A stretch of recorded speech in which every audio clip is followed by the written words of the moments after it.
تو رسول اللہ صلی اللہ علیہ وسلم نے غصے کو کنٹرول میں رکھنے کے طریقے بتائے کہ جب تمہیں غصہ آئے فلیتوضا، وضو کر لیا. جب تمہیں غصہ آئے فلیستعذ باللہ، اللہ سے پناہ مانگو، اعوذ باللہ من الشیطان الرجیم پڑھو.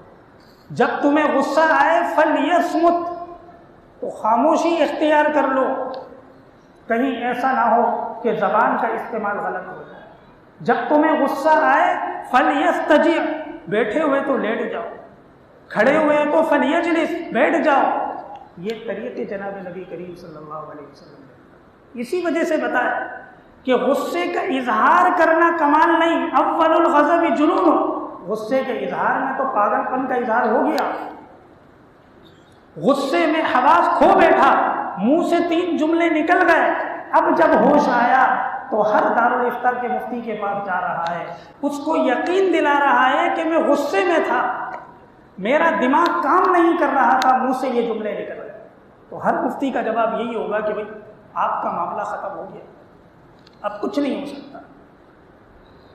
ان ساری چیزوں سے بچنے کا راستہ ایک ہی ہے کہ انسان کی طبیعت میں اللہ تبارک و تعالیٰ نے جو غصہ رکھا، اس غصے کو اعتدال میں رکھنا بہت ضروری ہے. یہ عملاً ہو نہیں سکتا کہ اختلافات کبھی نہ ہو، رشتوں میں دراڑیں کبھی نہ آئیں، ناچاکیاں کبھی پیدا نہ ہو، بحث کبھی نہ ہو. یہ ساری چیزیں ہوں گی، لیکن اس میں جو ہماری کمزوریاں اور غلطیاں ہیں وہ شریعت کے اصول کو نظر انداز کرنے کی وجہ سے ہیں کہ جب معاملات کا سلجھاؤ اپنے اختیار میں نہ رہے تو انسان اس معاملے کو اپنے بڑوں کے